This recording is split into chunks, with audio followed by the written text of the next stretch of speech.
আসলে ভাই এই প্রাণী এই অবুঝ প্রাণীগুলোর দোষ কি জানেন?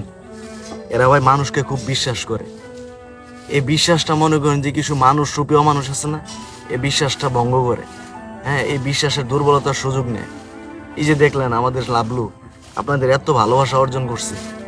তার চোখে অন্য একটা মায়াই ছিল। হ্যাঁ, সেই মায়াটা কিছু মানুষ সহ্য করতে পারে না। দেখা গেছে আমরা এই ফেসবুকে ভিডিও করতাম লাবলুরে দিয়ে, লাবলু খুব অল্প সময়ে এত পরিচিতি লাভ করছে। তো দুইটা মানুষ কি করছে, এই জিনিসটা সহ্য করতে পারে না।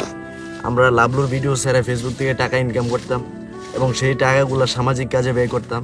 তো এই জিনিসটি কিছু মানুষ সহ্য করতে পারে না, তাদের প্রতিহিংসা হয়েছে, যার কারণে আমাদের সাথে কিছু করতে পারে না। একটা অবুঝ প্রাণী এই লাবলু, আপনারা দেখছেন যে এর চোখের প্রতি একটা মায়া ছিল, একটা মানুষের একটা ক্ষতি করে নাই কখনো। তারপরও করছে কি, ওরে একলা পায়ে এইভাবে একটা আক্রমণ করছে ভাই, ওর পিঠ দিয়ে টেড়া ঢুকায় পেট দিয়ে বাইর করছে। তো বাঁচার সুযোগই পায় না। তো এরকম একটা কাজ হয়েছে। তো লাবলু আর ফিরে আসা সম্ভব না। তো আমাদের প্রত্যাশা একটাই যে এর একটা সুষ্ঠু বিচার হোক, যাতে করে এই লাবলুর মতো যাতে আর নিরীহ প্রাণী অবুঝ প্রাণী এরা যাতে প্রাণ না হারায়, এরা যাতে সমাজে একটু স্বাধীনভাবে বাইচা থাকতে পারে, আমাদের একটাই প্রত্যাশা। তো আপনারা যে পরিমাণ আমাদের এই ফেসবুক পেজে নক করতেছেন যে ভাই আসলে এটা একটা দৃষ্টান্তমূলক বিচার চাই, আসলে ভাই আমরা এই বিচারের লক্ষ্যে কাজ করতেছি।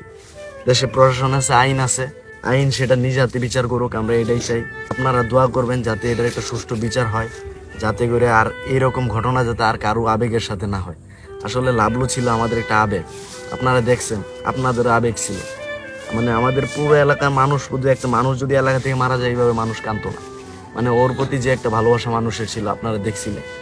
তো ভাই লাবলু আর ফিরে আইবো না, আর ফিরে আসা সম্ভব না। আর আপনারা অনেকেই কমেন্ট করেন যে ভাই লাবলুর মতো করে আরেকটা কুকুর পালন করেন। আসলে ভাই লাবলু এক পিস, এই লাবলুর মতো মায়া কোনো কুকুরের মধ্যে ভাই নাই। মানে লাবলুর মধ্যে যে একটা মায়া ছিল, এই মায়া আর কোনো কুকুরের মধ্যে খুঁজে পাবো না ভাই। আসলে আপনারা একটাই প্রত্যাশা যে এটার একটা বিচার চান। আসলে ভাই আমাদের পুলিশ প্রশাসন যা আছে তারা সর্বোচ্চ সহযোগিতা করতেছে। আসলে একটা আইনের ধারা আছে, ইনশাল্লাহ দ্রুত একটা বিচার আপনারা পাবেন। বাংলাদেশে একটা দৃষ্টান্ত এটা হয়ে থাকবে যে পশু পাখির হত্যা করার ফলে বিচার হয়েছে, এটার একটা দৃষ্টান্ত আমরা তুলে ধরবো ইনশাল্লাহ।